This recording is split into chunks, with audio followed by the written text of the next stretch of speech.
The Orthodox Conundrum podcast is made possible by listeners and supporters who believe that these conversations matter. If your business is interested in advertising to our engaged Orthodox audience, or if you'd like to sponsor an episode in honor of a loved one or simcha, please reach out to aliza at jewishcoffeehouse.com. That's ALIZA at jewishcoffeehouse.com. Your partnership helps us continue bringing meaningful Jewish conversations to thousands of listeners every week. If we're planning how to fix the problems, how to move on, in that respect, I think that we can avoid the depression and despair, which can totally shut us down. As a matter of fact, this morning, someone was telling me that, after October 7th, with all the problems and the frustration and maybe even depression that came, we saw how the younger generation really came forward and just made us so proud. And by seeing, how Klal Yisrael, how Am Yisrael responded to everything, I think that will help us deal with despair. It doesn't mean that there's not something to do, and it doesn't mean there are problems. But as long as we're willing to go ahead and to fix and correct the problems, I think that will help us keep us out of depression and despair and help us keep paving the path towards, the ultimate tikkun for Am Yisrael and for the world. I'm Scott Kahn, and this is the Orthodox Conundrum.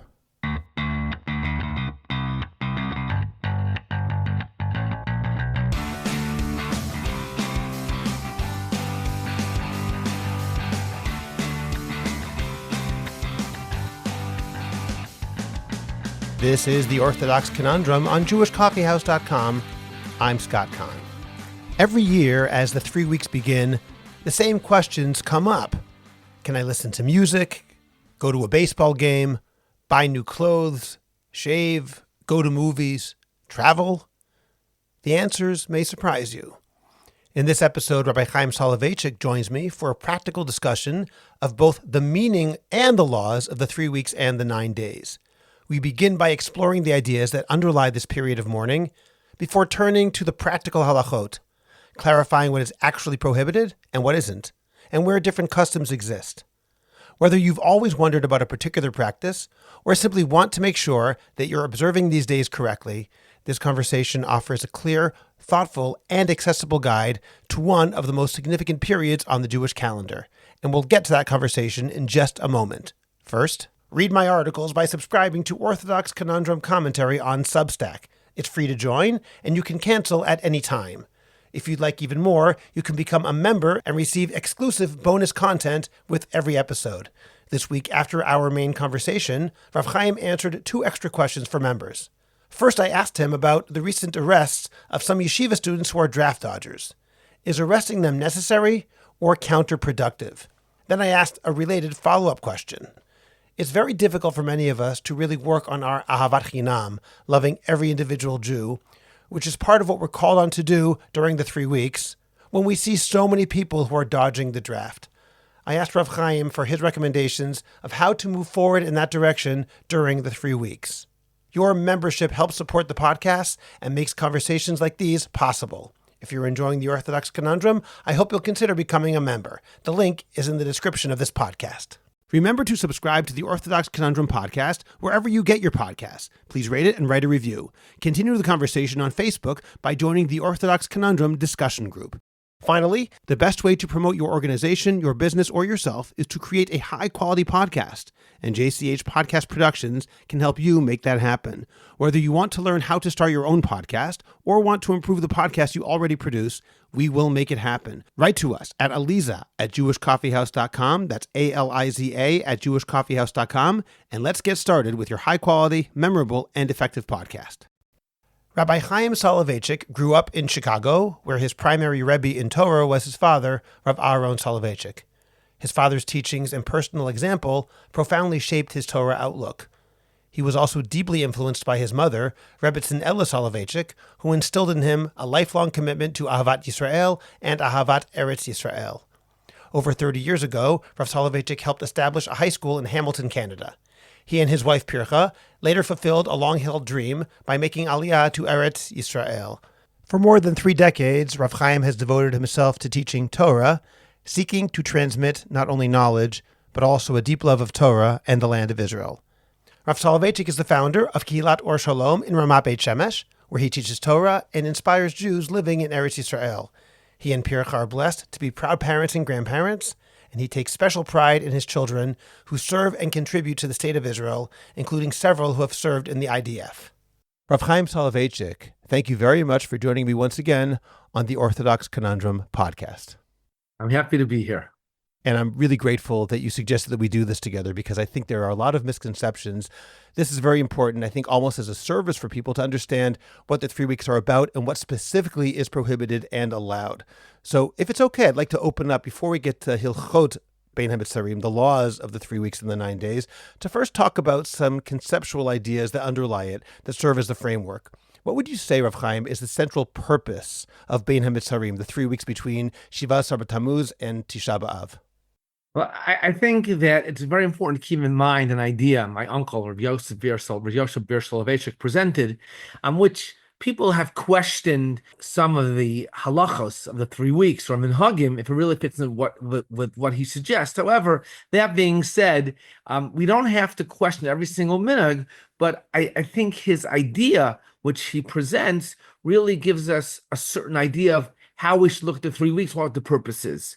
My uncle pointed out that the 3 weeks seem to be the absolute opposite of avelut. What does that mean? I mean, for anyone who's experienced the loss of a parent, you go from the period of the death where there's a lot of despair, and truth is, like, even aninus, which we don't necessarily have when it comes to Tisha B'Av or the 3 weeks, but we come to the period of Shiva, and slowly the mourning eases. We go from Shiva to Shloshim to Yud Beis Chodesh, and then after Yud Beis Chodesh, we come out, and on a certain level, it's actually kind of challenging to somehow, break out into the world it is, the regular world. I remember for myself, when I came out of 14 months of Avelus, it was on Chol Hamoed Sukkos, and it was a very strange feeling. Like, what do I do now? And it happened that 2 days afterwards was Simchas Torah, so I had no choice.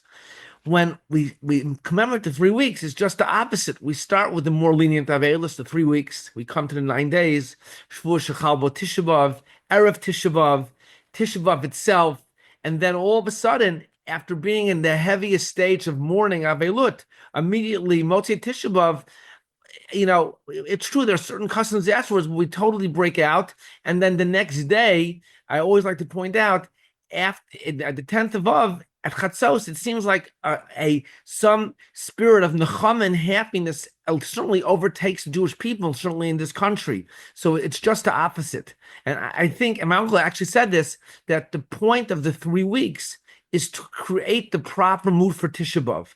Because if we mourn properly on Tisha B'Av, so then we'll be able to actually think about the Churban, commemorate the Churban, and maybe even visualize and understand, the Gula is going to be coming. Redemption is going to be coming. As Chazal say, Kol HaMesabel ala Churban, someone who mourns over the Churban, Zoche v'roa, will merit and see the redemption. And my father used to point out, in the name of Chaim Volozhiner, it doesn't say Yiske v'yira. He will merit and he will see. But Zoche v'roa, he will see it now. In other words, even though we have not yet seen the Binyan Beit HaMikdash, however, every Jew who mourns properly will somehow see the Gula developing and know it's going to develop, and that's going to bring Nechama and help us to lead our lives. Now, for us in this generation, it's not so challenging to feel that way, because Baruch Hashem, we live in Eretz Yisrael, and all of us in our lives have seen how things keep getting, Baruch Hashem, better and better. But if you think about it, even people lived 100 years ago, 200 years ago, according to this Gemara, somehow they felt the Gula coming. They saw it coming, as we say every day in Shemon Esrei, Bonei Yerushalayim, not that God will build Yerushalayim, but he's building Yerushalayim. So the point of all this mourning, I feel, and all the customs that we have, is to create the proper move for us. So we should feel the destruction of the Beit HaMikdash and the Churban, and this way we'll actually be able to feel and visualize the redemption coming. Rav Chaim, one of the most formative things you ever taught me was many years ago when we were both teaching in the same yeshiva. I would often drive you home. I remember asking you at one point something about your father, Rav Aaron Zatzal, how he considered the concept of Reshit Tzmichat Gulatenu, the first flowering of our redemption. And if I recall correctly, what you said to me was that he said that Reshit Tzmichat Gulatenu is as soon as the Beit HaMikdash was destroyed on the 10th of Av in the year 70. In other words, while there still was a second Beit HaMikdash, we weren't really into halicha geula, the process of redemption. But once it was gone, from that moment on, through all the ups and downs, through 2,000 years, the entire period of time is essentially a long halicha geula, a long process of redemption that dovetails with what you're saying now. Yes, remember that's how I think my father explained the Gemara at the end of Maseches Machot, that Rabbi Kiva was walking with all his with some other Tanoim, and when they saw the Churban, they obviously cried and he laughed.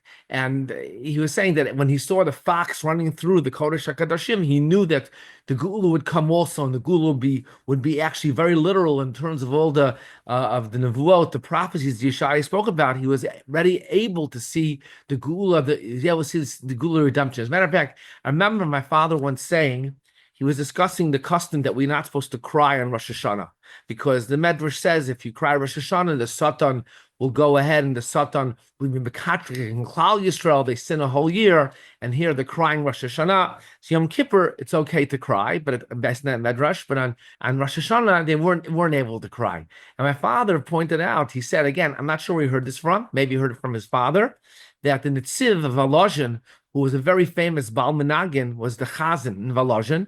And every time he would daven Musaf for the Amud, he would cry, except Rosh Hashanah. When he spoke about the building the Beit HaMikdash, except Rosh Hashanah, he didn't want to cry on Rosh Hashanah. And one time, and he says, it was so many tears. But it says, my father asked, how could he cry on Chag? And he used to say he wasn't crying out of sadness. He was crying because he was actually able to visualize and conceptualize the Geula and the Beis HaMikdash as it was standing while he was davening. And this is really, I think, the role. He goes, yes, we are supposed to go ahead and we are supposed to be sad and we're supposed to mourn. But hopefully, once the Tisha B'Av passes, we'll be able to see the Geula coming. And once you can see it coming, we can actually believe and look forward to the Geula coming, which is very important. One more question on this general topic.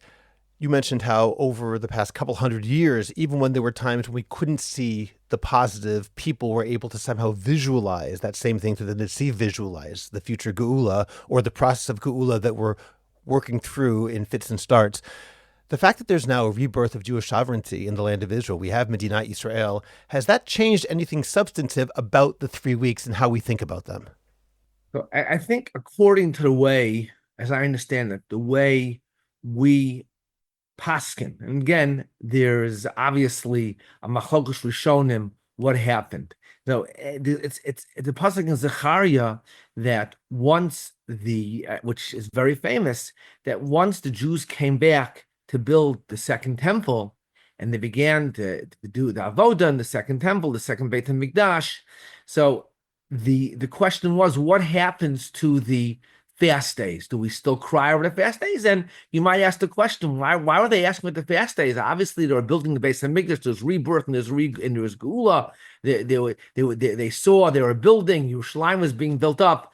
And the answer is because even though there was a Beit HaMikdash, we know that the Gemara tells us there were certain things that were missing. And in Zechariah Perek Zayin, there's a discussion. I'll just read the pasuk because it's very telling. In Perek Zayin pasuk Aleph, V'hi b'shnas arba l'dayavesh hamelech chayed var Hashem al Zechariah v'arba chodesh v'kislev. Okay, v'yishlach Beit El shar etzer v'regem melech v'regem melech v'anashiv l'chos b'nei Hashem leimor. So they sent, and according to Rashi, a contingent from Bavel sent to know. So should we go ahead and keep fasting, even though we're building a Beis HaMikdash? And it's quite telling, by the way, and something to think about, which I just thought about, that the question came from Bavel, not from Eretz Yisrael. Should we still fast because they were rebuilding a Beis HaMikdash? And because they were building the Beis HaMikdash, I would say according to the Rambam, the answer was no. That as long as the Beis HaMikdash and Avodah is proceeding properly and everything is well, then you shouldn't fast. But if there's no Beis HaMikdash, the Rambam would explain than others, then you still have to fast. And that's why we still have to fast, because, as wonderful as Medinat Yisrael is, there's still a lot to work on. There's no question about that.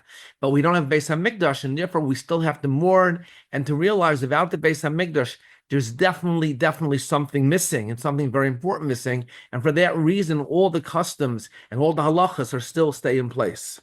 Years ago, Rav Chaim, my wife was working with somebody in a job, and the person she was working with had stopped fasting on, I don't know if it was Shiva Sabar Tammuz or Tisha B'Av or whatever, someone not that religious. And the person said, how can I fast? We now have Medina Yisrael, and we're here. And I remember thinking at the time how sad in a way that was, that a person would think that as wonderful as everything is, and as thankful we are for the gifts that God has given us, to think this is what we've been waiting for 2,000 years. It's great, but there's so much trouble in the world. This can't be the ultimate goal. This can't be the Geula Shlema. And to say, no need to fast, we've reached the goal, I think that shows in some ways a spirit of dejection that, no, that can't be what we've been waiting for. It's great, but there's got to be more. But as a matter of fact, and that's what we say at the very end of Eicha, Chadei Shemenu Kikedem. That's the late we want to say is that the second to last pasuk, I believe, right? We're not just asking for some sort of booby prize. We want everything like originally was, and until that point, we have to really, we have to fast. Now, in the days of the Bayit Sheni, even though there were certain things missing, but once you had the Beis Hamikdash, it didn't mean that there wasn't still more to work on. But at that point, we actually should celebrate the Beis Hamikdash and the Gula that they had, as opposed to mourning and keep working. But until we have the Beis Hamikdash, we know that there's definitely something still missing in our lives. As a matter of fact, since you mentioned that, I actually saw this past week before Shabbat, Rabbi Druckman was asked the same question, and he quotes the psukim in Zechariah, and in the psukim in Zechariah, he says, what does the Navi, when the Navi goes ahead and the Navi tells the people what to do, he said, okay, it's going. What do you have to do? And the Navi says like this. He says, I plan to rebuild Yerushalayim.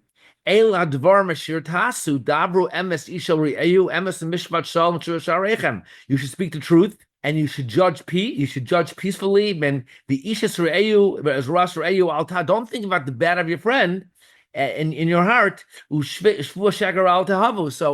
Druckman said that until we fix these problems, how can we not fast during the 3 weeks? Because the point of, and I'm at some more during the 3 weeks, so the point of the 3 weeks and the fast days are not just to bring the Beis Hamikdash, but to, in a certain sense, force us or inspire us to do tshuva and change our ways, and we're not there yet. Do you have any practical advice for a person how to experience the 3 weeks and the 9 days appropriately without falling into dejection, depression, or despair? Because at times it can be a situation where a person looks at things around and starts to feel, oh my gosh, the world is so imperfect at this point. And especially, if I can say, in the 2 or 3 years after October 7th, sometimes it can be extremely hard to look at the world honestly and then get out of that state of despair. The question is, how would you clinically define depression or someone in despair? And I think that a person who looks at the world and is very sad and feels there's nothing to do, we can't progress. We can't go ahead and progress in the world and fix things. That's depression and despair. When a person is looking at the problems, and in a certain sense, it goes ahead and affects him.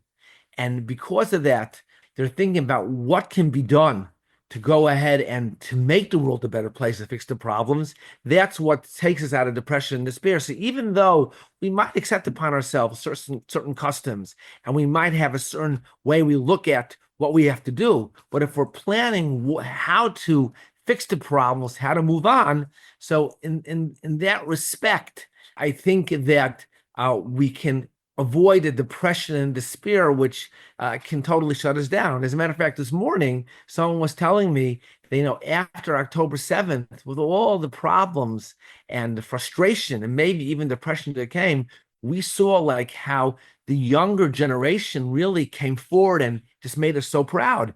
And by seeing, how Klal Yisrael, how Am Yisrael responded to everything, I think that will help us deal with despair. It doesn't mean that there's not something to do, and it doesn't mean there are problems, but as long as we're willing to go ahead and to fix and correct the problems, right? I think that will help us keep us out of depression and despair, and help us keep paving the path towards, the ultimate tikkun for Am Yisrael and for the world. Okay, thank you for explaining that. That's really important, and I will definitely keep that in mind myself. I'd now like to go into the prohibitions, the minhagim, the various customs of the 3 weeks. And as a preface to that, is there any particular principle that unites them all together, or is it simply a list of minhagim? So before I begin, Okay, I think again the idea was, especially when it comes to the 3 weeks, and even when it comes home to the 9 days, it's really a question of reparation. I would say 2 points. Number one, I think that what really is the mourning of the 3 weeks, the 9 days? What's the point? And I think we go through the whole year. And we're supposed to go this way. We live our lives with normal lives, and we're supposed to. And this is what I believe Yirmiyahu Navi told the Jews who came to Bavel and said, build houses, marry off your children. You have to build your lives, right? And then, of course, think about Yerushalayim, but and because we have to continue with life. On the other hand, we still have to remember that life for us is not normal. And I'm sure after the Churban Beit HaMikdash, it was very present in the mind of the Jewish people. For us, we never saw Beit HaMikdash, so we need to remind ourselves and teach ourselves of something not normal in our lives. And I think that's really the point of the 3 weeks, the 9 days, Shavuot, Shechal, Tisha, week of Tisha B'Av, is to remind us that something is not normal. And then, of course, once we realize something's not normal, we can mourn over it. And then once we mourn over it, we're able to go ahead and be inspired by what was during that time and help us try to go ahead and to fix things. But I'll just point one more thing out that actually happened today, because probably all of the 3 weeks is based on customs. Much of the 9 days is based on customs, not in the Gemara, many parts. Shavuot Shechalbo is already a lot which is mentioned in the Gemara. But today, living in Eretz Yisrael, a lot of us have discussed, and maybe at Chutz La'aretz also, where you have different ADO, different people coming to daven in different shuls. I happened to daven at the 6:50 minyan today. I wasn't at 8 o'clock. And then someone told me at 8 o'clock, messaged me, there was a chatan in shul. I said, oh, wow, that's so nice, and they danced for him. It was a very beautiful story. He's actually a boy who was a neighbor of mine. And he was injured in Gaza 2 years ago, seriously injured, and Baruch Hashem. So he is, I would say, Edut HaMizrach. So he doesn't daven in the shul on Shabbat. He goes to, according to his nusach, but during the week a lot, especially when he was doing shikum, he was rehabilitation, he would come to daven in the shul. And we saw he was coming in the first time with crutches, and he came and he's getting married tonight. Okay, so first I asked the question because they did say tachna, and they said because he's not a chatan yet. Again, I'm not sure if he's getting married today or tonight, but I said it's so fascinating. Why? Because we know as Ashkenazim, we don't have weddings during the 3 weeks, but Sephardim will get married during the 3 weeks. And it was such a beautiful concept to see that and he has friends at Ashkenazim also. See, even though we all have our minhagim, and for us, like you think 3 weeks, get married, but everyone has different minhagim and what they all needed, and these minhagim go ahead and are really supposed to take us to actually the same place. But it's important to recognize that when it comes to a lot of these halachas, and I'm probably going to be saying that there are different accepted customs, and everyone has to know what their Eidah requires. Okay, very good. Let's get into the details specifically. And I'm just going to go through a list of various things that I have in mind. If there's something which I leave out, please add it. But let's start off with music during the 3 weeks. Afterwards, I'll ask about the 9 days and Shavuot Shechalbo. By the way, Shavuot Shechalbo, for listeners, means the week in which Tisha B'Av happens. In other words, this year, Tisha B'Av happens on a Thursday, so that would be Sunday through Wednesday before Tisha B'Av. So now we're going to talk about the 3 weeks. What's the story with listening to music live versus recorded? So first of all, I'm going to say now is based on the psach that I heard from my father. And there are definitely those that argue, and everyone should follow what need to follow. But I think it's important to know that sometimes you look at the generation, understand what the generation needs also. My father and my uncle, and they had a certain, there's no question that even though in principle they agreed, however, there were differences. I'm not sure I can explain every difference, but they basically pointed out that what's the minhag? The minhag, if you look at the Shulchan Aruch, what does the Shulchan Aruch say you should not do in the 3 weeks? You shouldn't get married, and you shouldn't get a haircut, and also there's a whole discussion about a shechiyanu. So what's the problem with getting married? Getting married is you're coming together, you're having what's called the Simcha Mereyos, you're having a very big party together, and we're supposed to minimize the enjoyment of a big crowd coming together. 3 weeks doesn't mean you shouldn't be happy, but we have to minimize the enjoyment of a big crowd. And that's what a wedding is. And therefore my father, and I think my uncle also, they held that What is usher because of minute during the 3 weeks is when you go ahead and you have a big crowd, and the crowd itself sort of enhances the enjoyment. And for that reason, going to a concert would be a problem. Having a live kumsitz would be a problem. However, listening to music in the house, according to my father, is definitely not a problem, and it should be allowed. And that means even if you, for example, you're playing, let's say, for example, someone likes to play music Erev Shabbat in the house. The family's not even together because everyone's working. So you can't say that they're all together. Everyone's doing their own thing, and therefore that would definitely be allowed. So listening to music on a person's, as we call them in Hebrew, the earphones, the azniyot, would not be a problem. It's certainly allowed because it's not a public enjoyment of music together. Having live music like a guitar.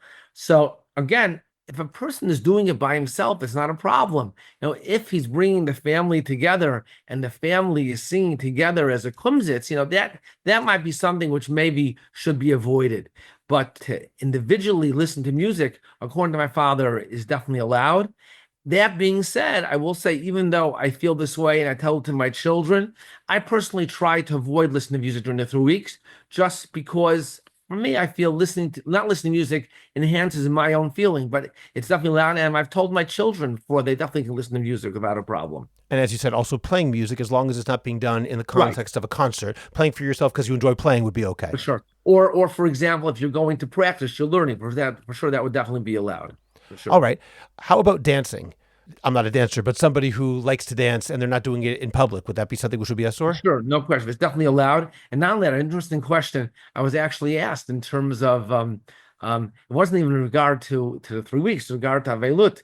There are people that are dancing chugs where they dance for exercise, okay? So you're really going to exercise, even though you're learning how to dance, you're dancing, that would also be allowed.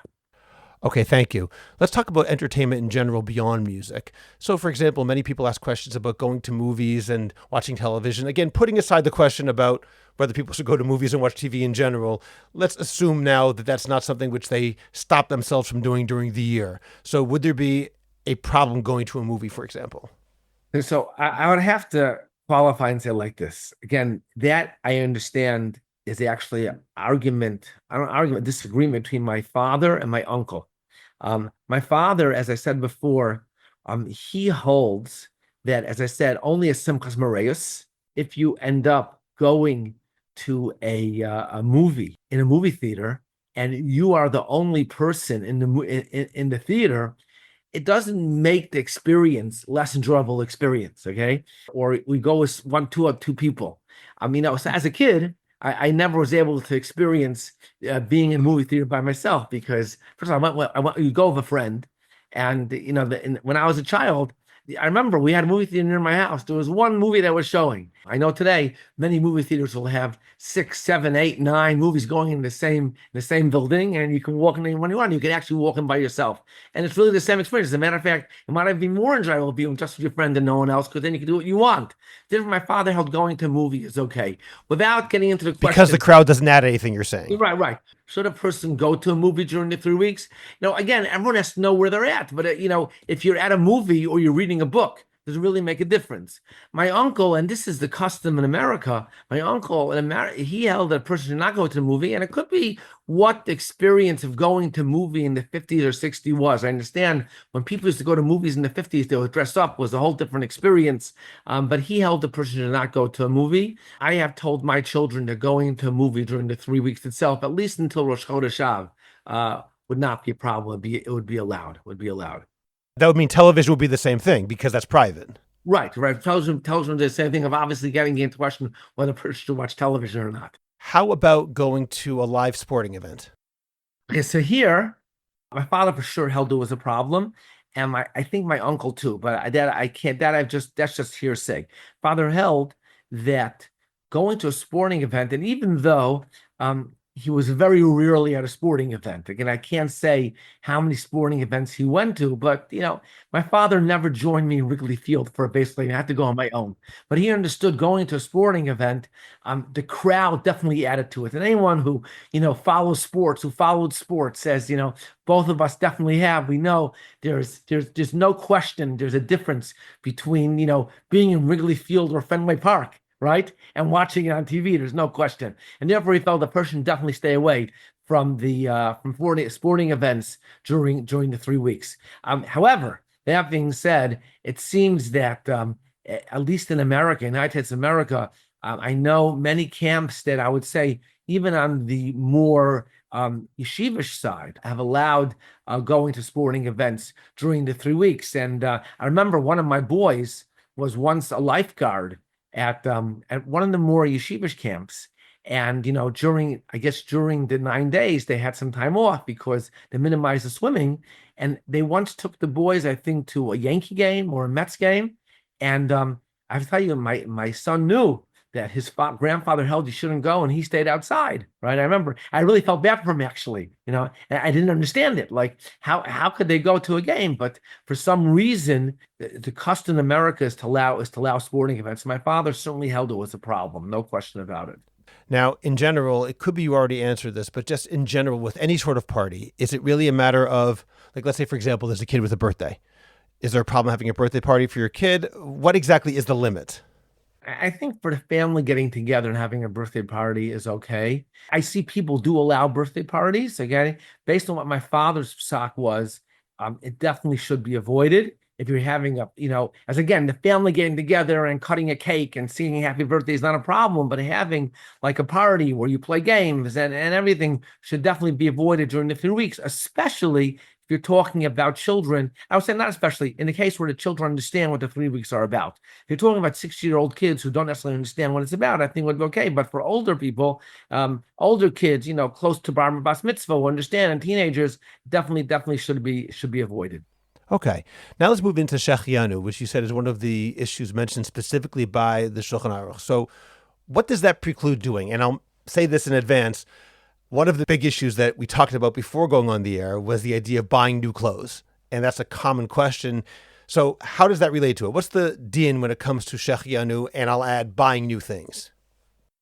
The halacha is that there's no problem, and I'm going to qualify this, with buying anything during the 3 weeks. There's no problem. It's one of the biggest mistakes people make. Yes, during the 9 days, there's no question. It's definitely problematic. However, during the 3 weeks, it's not a problem. We're supposed to avoid making a shechianu, right? And therefore, if you're buying something which requires a shechianu, then you shouldn't go ahead and you shouldn't buy during the 3 weeks. However, that being said, let's say someone buys a new suit, and people do make a shechianu on a new suit, but I think people make the shechianu when they put the new suit on for the first time, right? So if you're going to buy something and you're not going to make a shechianu until after the 3 weeks, or you're going to buy something and it's something which does not, I wouldn't use would require, but would not cause you to make a shechianu, there is no problem. As for example, let's say buying a new car during the 3 weeks, buying a new car. And if you buy a new car for the family, so then instead of making a shechianu, you make it over mailto, it wouldn't be a problem. That would definitely be okay. So shopping, buying anything in the 3 weeks is okay. However, a person should definitely avoid making a shechianu during the 3 weeks. How about wearing new clothes at all? Is there any issue there whatsoever? No. Unless you make a shechianu. Unless, right. It's definitely allowed. Not a problem. I want to tell you a funny story because this one always makes me smile. My grandmother, Aleh Shalom, she would like to go shopping. And one time she went shopping during the 3 weeks. It might have been the Omer, but it was either the Omer or the 3 weeks. And my grandfather wasn't interested in shopping. He sat outside probably reading the paper. I don't know. And she went in and there was something that she liked. And she came out and asked my grandfather, can I buy it? And he said, based on, it's not what you're saying now, but he said, no, not unless it's on sale, which is what people traditionally said. Meaning if it's a deal and you can only get it now and therefore it's on sale, you can buy it, but not if it's not on sale. So she went back in and she used to laugh at herself. She had a great sense of humor, but she would laugh at herself for this story. She went back in and imagine America in a non-Jewish place. A Jewish woman comes in and she said, my husband says I can only buy it if it's on sale for religious reasons. So the Jewish person comes in. I'm not sure how much anti-Semitism resulted from that. And she said they gave her a great deal on it and she actually was able to buy it. But it always made us laugh that she said you can only buy it if you're Jewish if it's on sale. So I think we're talking what your grandfather was thinking about was the 9 days. That's where that comes in. There was something real there if it were actually the 9 days. Right. All right. Right. And it could be there are those who like to extend some of them and hug them the 3 weeks to the 9 days to 3 weeks, but I didn't hear about that about shopping actually. All right. Let's talk about haircuts and shaving during the 3 weeks. What is the specific prohibition when it comes to that? It's clear you're not supposed to get a haircut. So they're supposed to get a haircut. It's clear about that. In terms of shaving, again, there's a very big machlokas about it.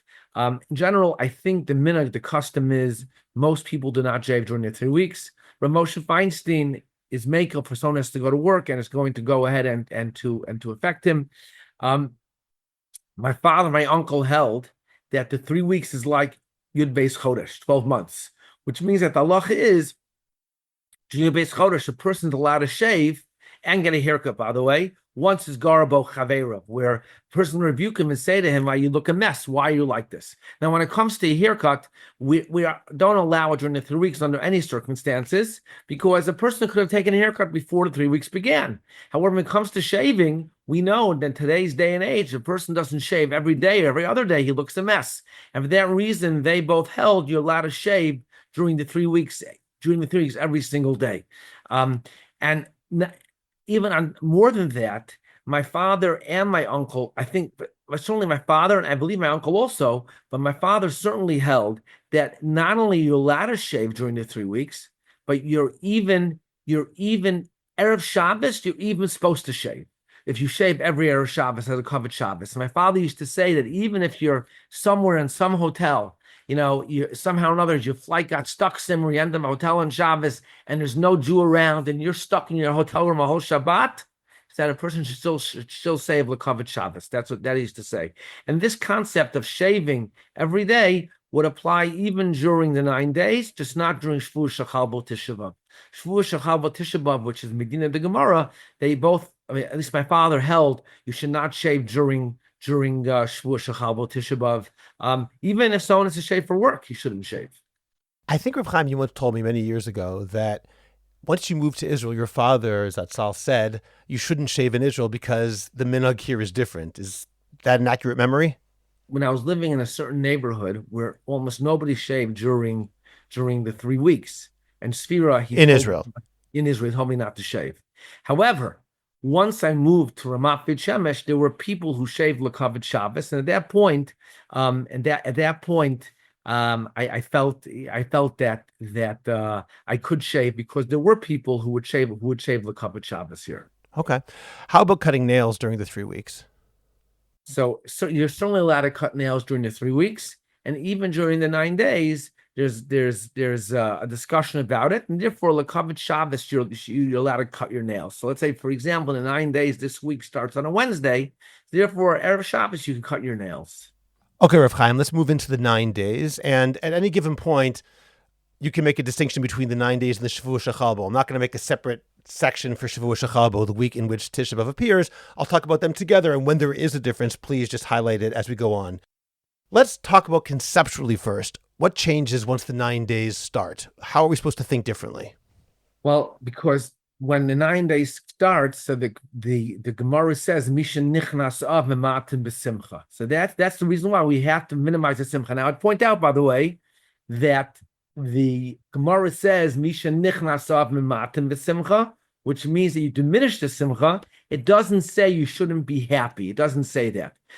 So therefore, obviously on Tisha B'Av, again, I don't want to say a person shouldn't be happy, but Tisha B'Av is very different, but you have to realize we're supposed to minimize the simcha. So because the Gemara says that, we realize that our whole approach to the 9 days has to be very different. And I have to tell you, and then maybe we'll understand this, somehow or another, I remember a feeling from my house growing up that I really felt the 9 days. I really felt it. I felt there was something very different in the ear. You felt, not that I wasn't happy, but you felt a certain sadness. Maybe as we're talking, I'll explain how that happened. So let me go through various issues of the 9 days. Let's open up with traveling. A lot of people say you shouldn't travel during the 9 days or fly in a plane. What's your opinion about that? So first of all, during the 9 days, a person should try to avoid traveling for pleasure, for sure, no question about it. Definitely try to avoid traveling for pleasure. However, sometimes people, don't have a choice. So that's when they say you're allowed to do that. Now, during the 9 days, we try to avoid dangerous situations. So, for example, as you know, I don't like to make life difficult for people, right? And when people ask me a question about the 9 days, it has to do some element of sakana, which will mean, swimming, being in a boat near water. I take a very hardline approach, and I say, you know what? It's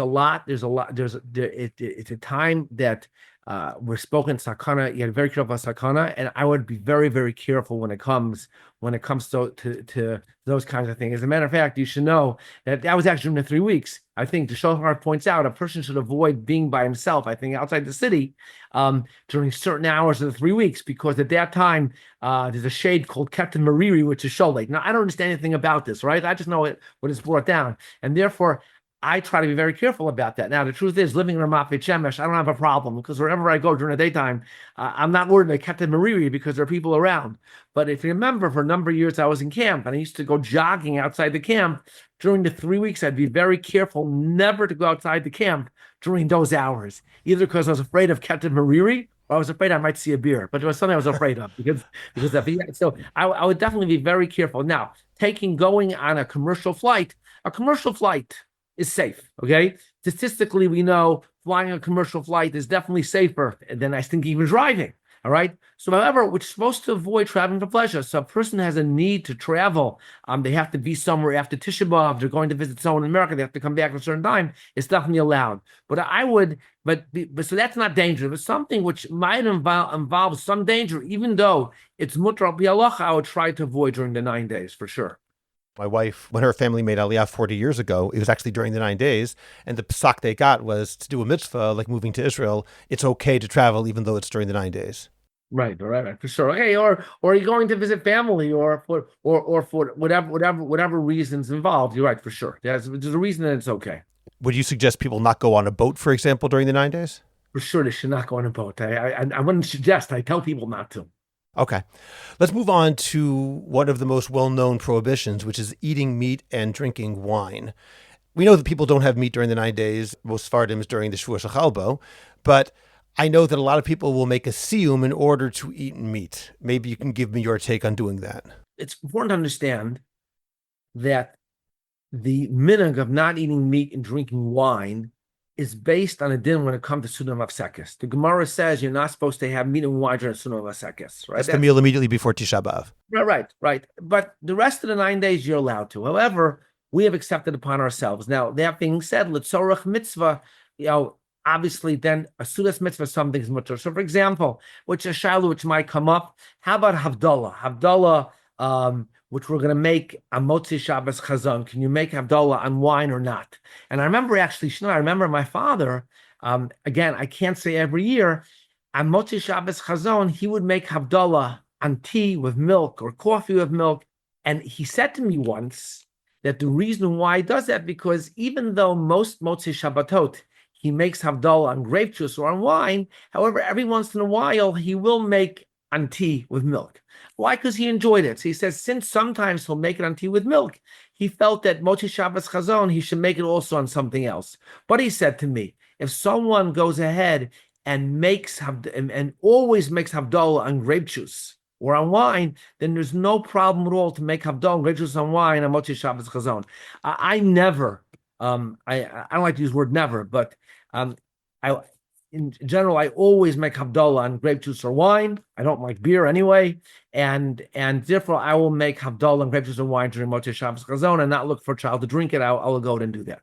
That's important to keep in mind. So for that reason, a Sudas mitzvah, a bris milah, a pidin aben, a siyum, yes, you're allowed. You're definitely allowed to have fleishiks, meat and wine, no question about it. However, and there's no problem with it. Now, if someone's going to make a siyum, and I once saw, I shouldn't say a funny cartoon, someone was comparing a siyum you make the rest of the year and a siyum you make in the 9 days. And they have the rest of the year, living in Israel, you serve bamba and maybe Oreo cookies and some banana strawberry drink. That's what you have the rest of the year. And all of a sudden, comes the 9 days, you have, hamburgers and hot dogs and pargiot and everything. And And that's if people are really using it, as an excuse. That's so, if someone, when he would make a siyum, the rest of the year would actually have a real meal, basari meal, then there's no problem with making a siyum during the 9 days, and having a basari meal. But someone who goes ahead and just uses it as an excuse, or someone who goes ahead and tries to finish a masechta in order to go ahead and to eat meat and drink wine, there's definitely a problem. Here, I'd say there's a difference, by the way, between before Shavuot Shechalbo and Shavuot Shechalbo. Let's say someone had actually called me. They've been learning 2 Mishnayot a year, and according to their schedule, they're going to finish, I think, Shas Mishnayot on Rosh Chodesh Av. That is the schedule. So I said, that's amazing. So you can have a siyum. And if you're having a siyum on Rosh Chodesh Av the week before Shavuot Shechalbo, then you can invite, a nice crowd of your friends that you want. But if you're going to have it during Shavuot Shechalbo, then it should be a very minimal crowd, maybe even 10 people besides your family that can go ahead and can come and enjoy and join in the siyum. Again, to go ahead and to arrange a siyum specifically during the 9 days, all right? And I think from the viewpoint that we're trying to avoid meat and wine, and even if according to the letter of the law you can do it, to me it seems quite problematic. I would tell you that for whatever reason, camps in America, they specifically try to go ahead and to always have a siyum during the 9 days. And I remember actually that I was involved with a certain camp in America for a number of years. And actually, the first year I came there, I didn't mind having a siyum during the week before Shavuot Shechalbo. I understood. But I said, during Shavuot Shechalbo, to have a siyum, like, why can't we serve the kids milchiks? The kids like milchiks anyways, they're chalavi. And actually, that first year was actually a year like this, where Shavuot came out on a Thursday, and they actually had milchiks that whole week. It didn't work out other years, but it didn't work out. And I remember later years, so we'd have actually some Israelis who were part of the staff, and they would come in and say, like, they don't understand. Why do we have to have siyumim every single day? It's the 9 days. But that was the custom in America. And I remember that, and one of my responsibilities was to make sure that there's always someone to give a siyum. And sometimes I gave a siyum. But again, it's hard for me to remember every single day. But I believe even if I made the siyum, I might have washed, I might have eaten something. I never ate meat, because if we're supposed to mourn over the Churban Beit HaMikdash, so is it such a big deal to stay away from meat and wine for 9 days, except for Shabbat? So if a person really makes a siyum, he really finishes the Masechta, and it happens, I understand. But to go ahead and, we're trying to mourn the Beit HaMikdash, to remind us there's something missing in our lives, and we're going to try to somehow or another cut corners, or find a way to avoid that.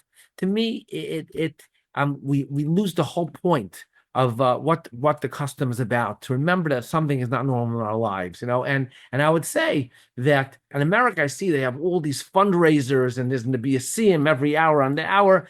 In my mind, that seems problematic, because there's a custom that for the Ashkenazi community has been around for hundreds of years. And I think, we should keep following the custom, because that will help us feel the Churban more. Just a technical point before we ask about what you just said. When you talk about wine and grape juice, they have the exact same law. Is that correct? Exact same laws, right? Correct. Okay. Right. Now, you talk about the problem that this really sounds correct of people intentionally making a siyum. But what about this? Let's say, for example, I'm the owner of a restaurant, of a fleishik restaurant, and I want to have people come in. So therefore, I arrange a siyum every hour on the hour or whatever. And if I don't do that, basically, I'm out of business for 10 days, which is really rough. So in that situation, is admittedly, perhaps it may not be appropriate for the people who come in, but is it understandable? And again, I'm not asking for a moral judgment, but I'm talking halachically for a person who owns that restaurant to say, I need to make parnasa. I understand where they are coming from, for sure. No question about it. I understand totally where they're coming from. On the other hand, there's, and it's not for me. I don't like to judge. I don't like to condemn, and I'm not going to do that.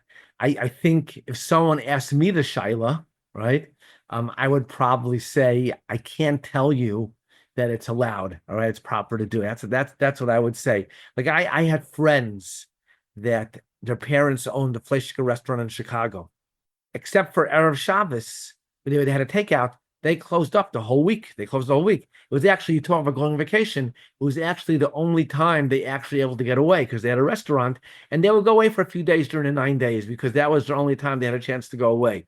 But to me, it seems like, HaKadosh Baruch Hu worries about parnasa. And maybe you can serve a different menu. And by the way, if there are sfar in the community, you can go ahead and you can open up, and then whatever someone does, somebody does. But to me, as I said, I would just tell somebody, I can't give you a hefter for that. But to go a step further, I think they speak about having fundraisers and the concept of using stock as an excuse to go against a strong standing Bnei Yisrael, to me, seems problematic. I understand that. Just one more point on this particular issue. I've heard people say, it's important in camps to do this because it teaches the kids the power of limud Torah, the importance of learning. And now they see how great it is to learn. You get to see them. Is that a valid reason to do so? Because they are doing it not just to eat meat, but to make a point, a pedagogical point. So first of all, I'm not sure that happens. That's number one, okay?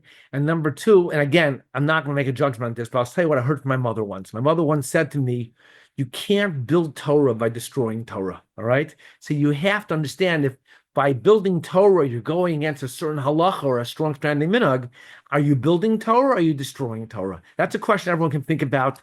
I'll let people decide. This is just the way I'd see it. Okay, that makes sense. What about an elaborate meal that's milchik? There's no isur there, but is that inappropriate? So, I would say there's no isur, and obviously everybody should do what they want. They want to keep their family well fed. And I remember when I was much younger, listening to mothers sometimes speaking about how they're going to feed their family, and especially some men only like fleishiks. And it's a very difficult question. Baruch Hashem, most of my kids like milchik, so it hasn't been an issue. There's nothing wrong with going ahead and making a nice dish people will enjoy. You want them to enjoy the food. But when we speak about creating fancy dishes, which, by the way, we might try to create for Shavuos, which is very appropriate, but to go ahead and to sort of say, okay, we can't have fleishiks, but we can still have the same type of meals and you can still enjoy, right? So I think that's problematic. For example, if someone during the 9 days is going ahead and because they're milchiks, they're having ice cream for dessert, I don't think it's a problem. But the way it's perceived is, we're having milchiks, but we're not going to miss anything because of the 9 days. That's the problem. So the question is how you see it and what your point is.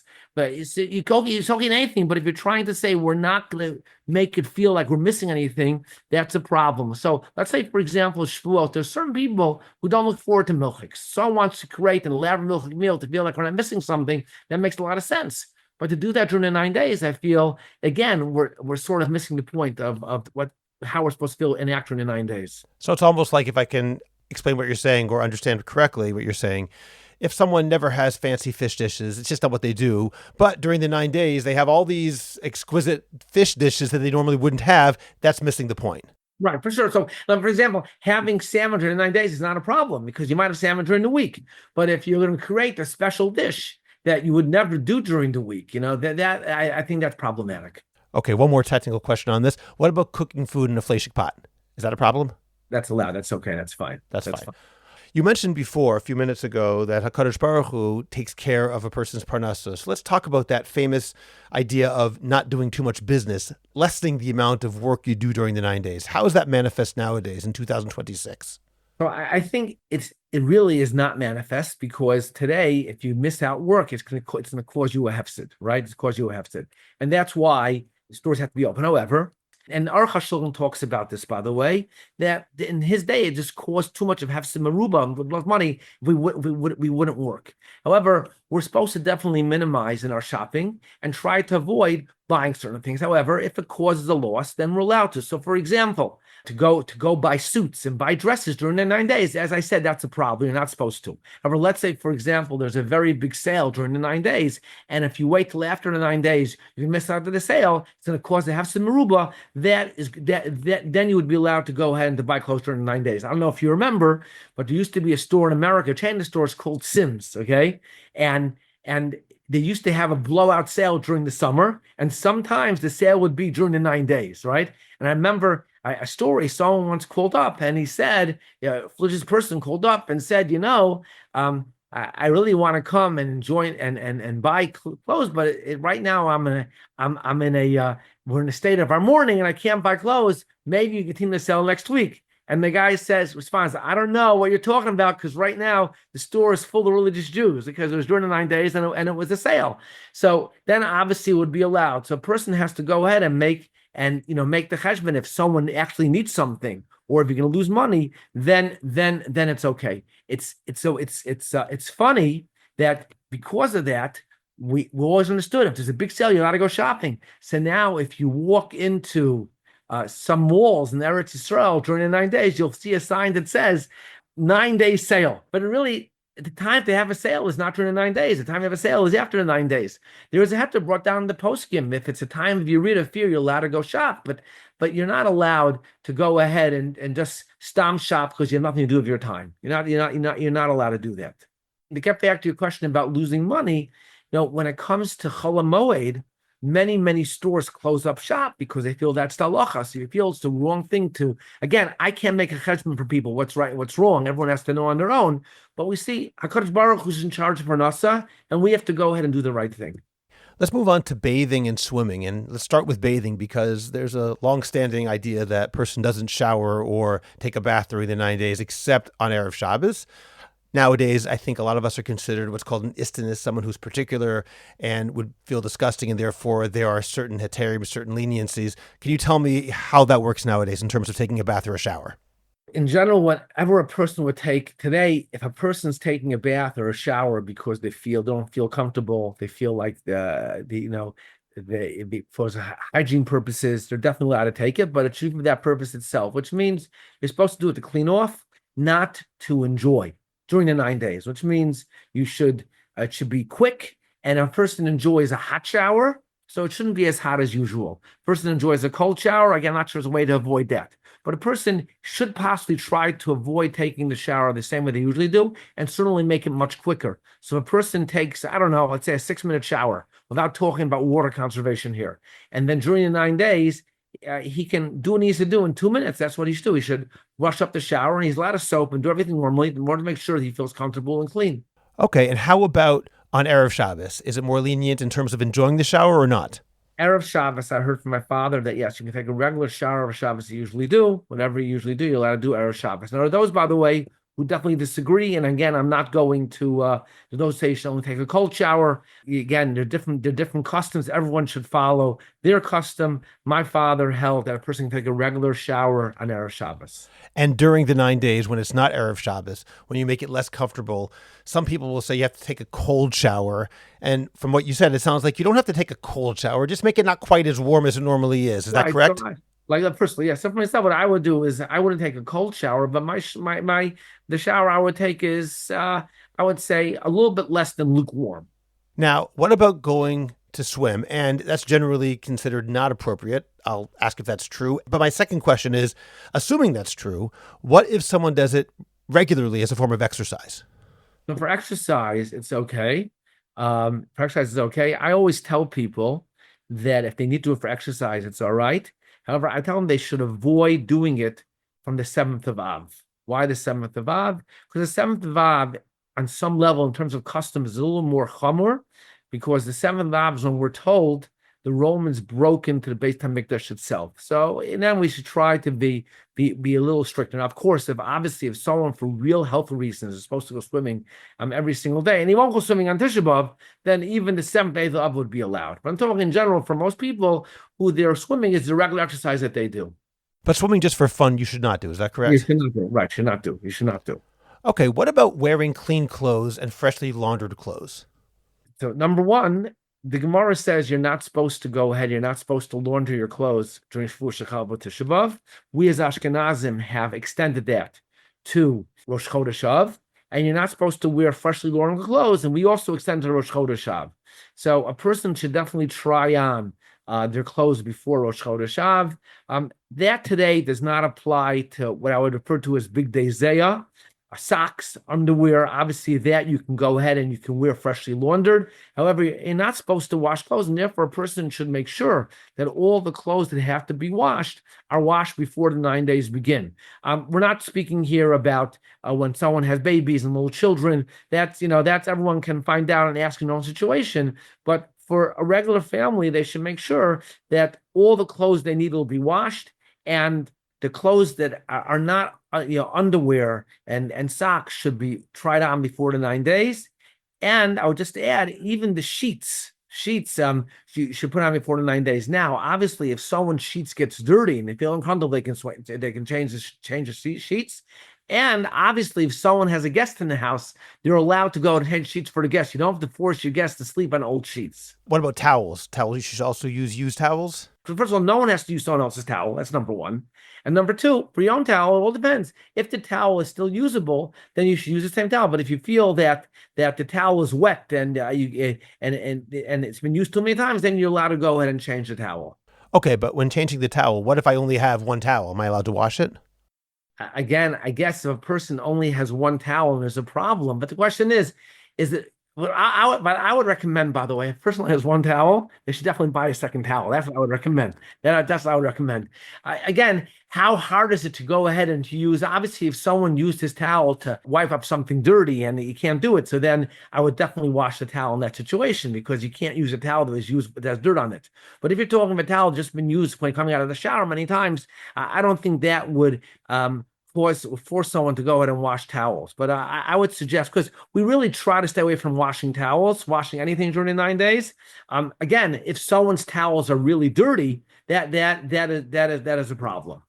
That's a problem, meaning he'd be allowed to wash them at that point. Well, yeah, it's allowed to wash. And I'll just add one more thing, that when it comes to washing, and I'm not giving a heter here, but there is room to be more lenient before Shvur Shechalbo and Shvur Shechalbo. There's room to be more lenient. So there are poskim discuss situation. What happens if someone's traveling? What he can do before Shvur Shechalbo, during Shvur Shechalbo. I'm not giving a psak here, because every situation is different. But it's important to keep that in mind. That Medina de Gemara, it's Shvur Shechalbo Tisha B'av, and therefore, if somebody has to go in and they has to, they ran out of towels in their house and they're having guests and they know they need more towels, and they're going to need more towels during the 9 days, during Shvur Shechalbo, they definitely should wash them if they get a heter for it in that situation, because the towels are not usable before Shvur Shechalbo. Because during Shvur Shechalbo, it's very problematic to wash anything, unless you have obviously things that are dirty and it cannot be used.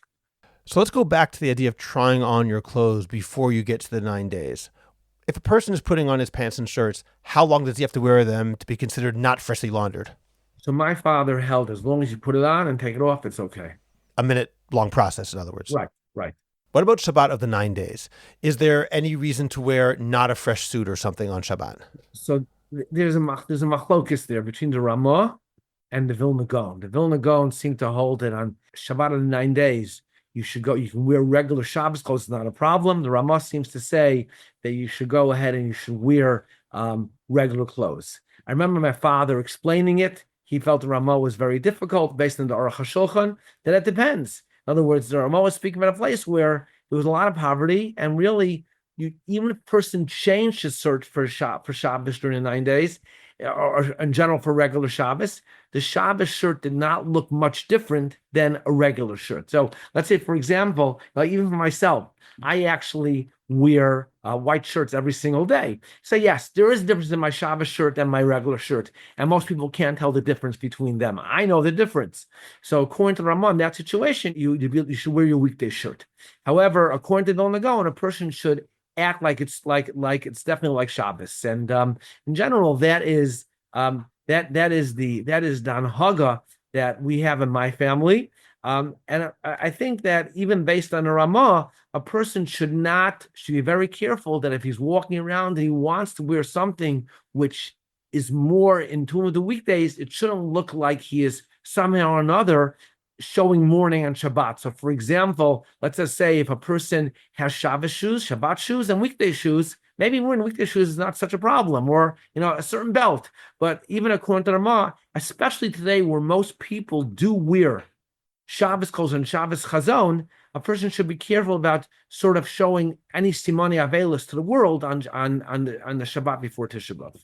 Then how about mending clothing? Is that a problem during the 9 days? Mending clothing, you're allowed. Mending old clothing is allowed, not mending new clothing. You're not allowed to go ahead if you have a suit.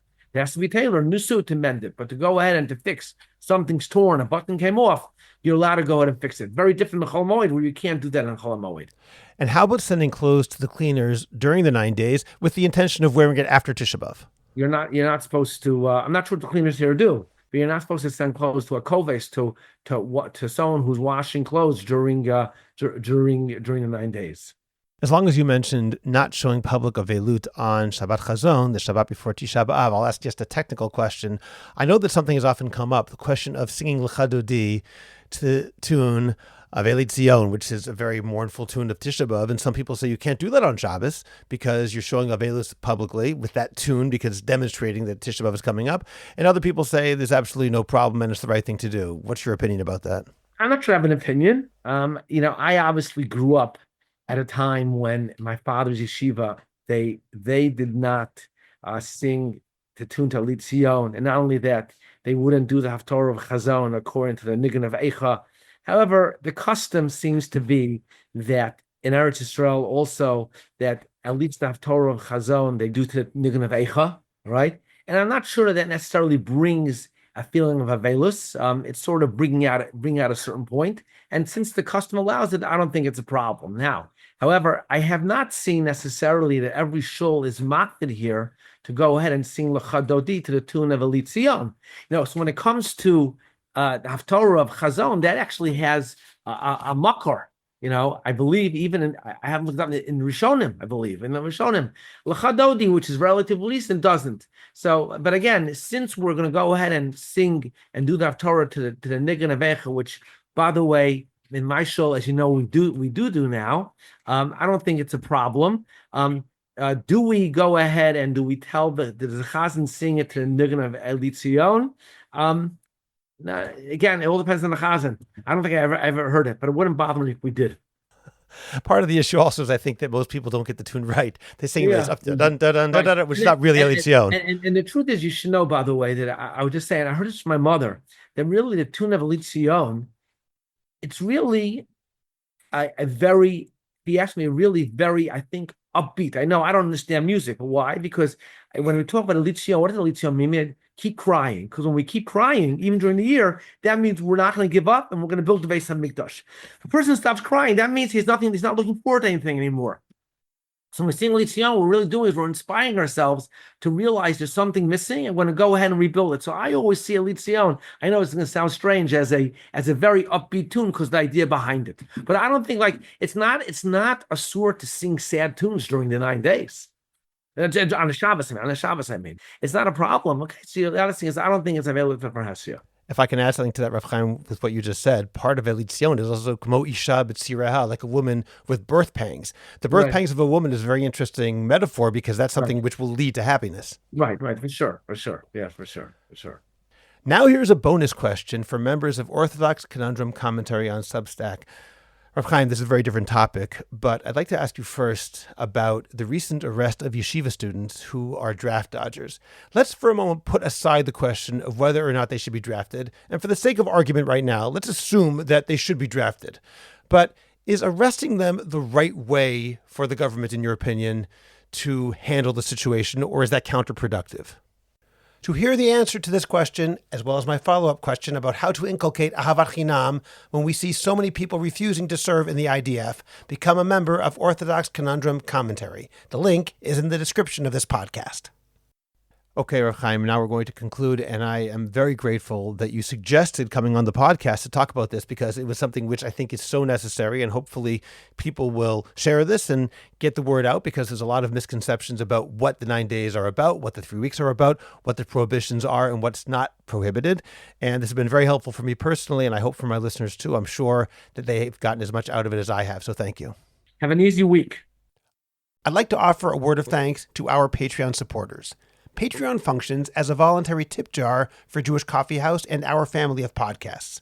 Patreon supporters at all levels, as well as paid subscribers to Orthodox Conundrum Commentary, will have access to our upcoming private Q&A sessions. Your support in either place helps sustain thoughtful Jewish conversation. Additional bonus material, including the longer episodes with bonus questions, is available to paid subscribers of Orthodox Conundrum Commentary on Substack. No matter how you choose to support this work, we are deeply grateful. Subscribe to the Orthodox Conundrum podcast wherever you get your podcasts, and please rate it and write a review. I'd appreciate it if you go to Apple Podcasts and rate and review the Orthodox Conundrum. It takes literally 2 minutes. It's just giving a certain number of stars and writing 1 or 2 sentences. Please like the Orthodox Conundrum podcast on Facebook and join our growing Facebook group, the Orthodox Conundrum Discussion Group, where you can feel free to discuss issues in Orthodoxy in an honest and friendly environment.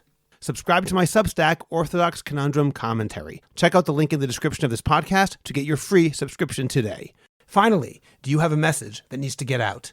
Do you want to promote your business, your organization, or your cause? The best way is by producing a podcast, and Jewish Coffee House can make it happen. I have experience producing hundreds of podcasts, both for myself and for satisfied clients. Whether you want to learn everything you need in one day, or relax and record and let me do the heavy lifting, Jewish Coffee House Productions will work with you to make it happen and make it even better than you imagined. Let me help you today. Write to us at aliza at jewishcoffeehouse.com. That's ALIZA at jewishcoffeehouse.com. And let's get started with your high-quality, memorable, and effective podcast. I'm Scott Kahn.